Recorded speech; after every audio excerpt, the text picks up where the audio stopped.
यह कथा द्वापर युग की है। पृथ्वी पर क्रूर और आतंकी दैत्यों, दानवों और राक्षसों का अत्याचार बहुत बढ़ गया था। इससे दुखी होकर देवी पृथ्वी ने देवताओं से प्रार्थना की कि इन राक्षसों को समाप्त करके उससे उनकी रक्षा करे। लेकिन स्वयं राक्षसों के अत्याचार से परेशान देवताओं के पास इसका कोई समाधान नहीं था। इसलिए सभी ने भगवान विष्णु की सहायता मांगने का विचार किया। जब पृथ्वी और देवतागण भगवान विष्णु के निवास क्षीर सागर पहुंचे तो उस समय वह शेषनाग पर लेटे हुए आराम कर रहे थे और उनकी पत्नी माता लक्ष्मी उनके चरणों के पास बैठी हुई थी। देवताओं और पृथ्वी की बात सुनकर भगवान विष्णु ने कहा, हे अवनी, मैं तुम्हारे दुख दूर करने के लिए जल्दी ही मनुष्य रूप में अवतार लूंगा। भगवान श्री हरि के वचन सुनकर सबका समाधान हुआ और सभी लोग उन्हें प्रणाम करके चले गए। उधर एक समय मथुरा में राजा उग्रसेन का राज्य था। वह एक अच्छे व दयालु राजा थे, लेकिन उनका पुत्र कंस अत्यंत क्रूर था। उसने एक दिन अपने बल से अपने ही पिता उग्रसेन को सिंहासन से हटाकर कारागार में डाल दिया और स्वयं राजा बन गया।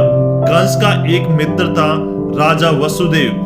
एक दिन कंस ने वसुदेव को अपनी लाडली चचेरी बहन देवकी से विवाह करने का आदेश दिया।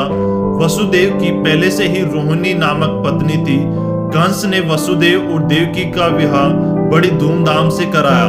जब देवकी की विदाई हो रही थी तो कंस ने उसके प्रति प्रेम होने के कारण स्वयं रथ चलाने का निर्णय किया और सारथी की जगह बैठ गया।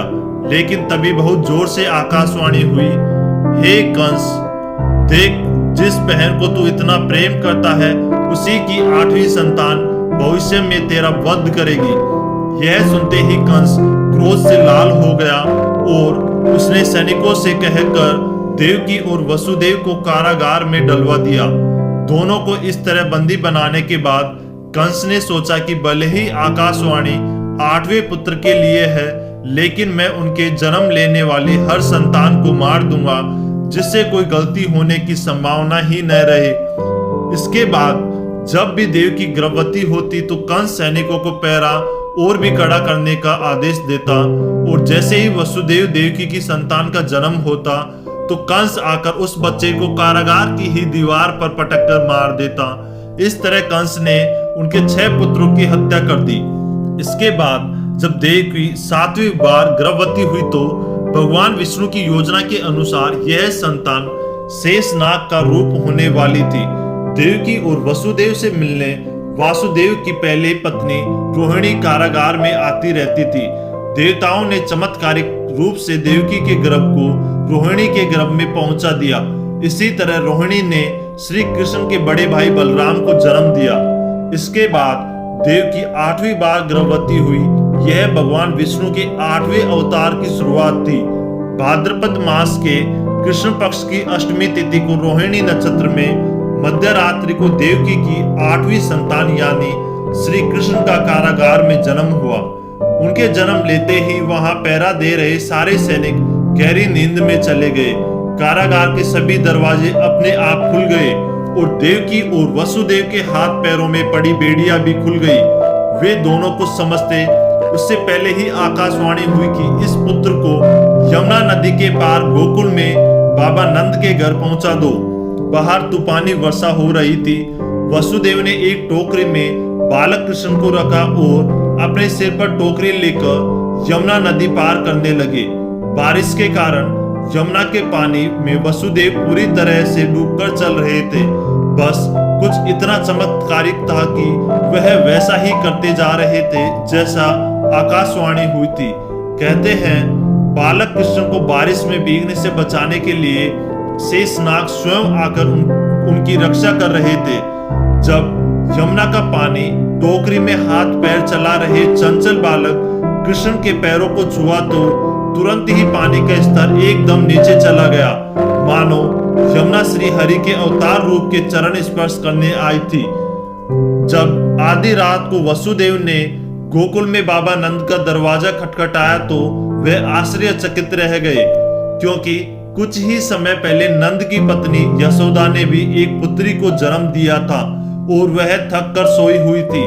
बाबा नंद ने बालक कृष्ण को अपनी पत्नी के पास लिटा दिया और वहां सोई अपनी बेटी को वसुदेव को दे दिया। वसुदेव उसे लेकर वापस कारागार पहुंच गए और फिर सब कुछ पहले जैसा ही हो गया। कारागार के दरवाजे व हथकड़ियां वापस लग गई और सारे सैनिक जाग गए। होश में आते ही उन्होंने जाकर देवकी की 8वीं संतान के जन्म की खबर कंस को दी। कंस दौड़ता हुआ आया और हमेशा की तरह देवकी की गोद से उसकी संतान को छीन लिया। लेकिन जैसे ही उसने बच्चे को दीवार पर पटकने के लिए हाथ उठाया, वह बच्ची हाथ से छूटकर हवा में उड़ गई और बोली, अरे दुष्ट कंस, मैं योग माया हूँ, तुम मुझे क्या मारेगा?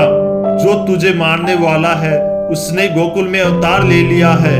इसके बाद कंस ने श्री कृष्ण को मारने के लिए कई दैत्यों, दानों और राक्षसों को गोकुल में भेजा, लेकिन कोई उनका कुछ भी बिगाड़ नहीं सका, बल्कि उनकी लीला से बालक कृष्ण ने हर एक का अंत कर दिया।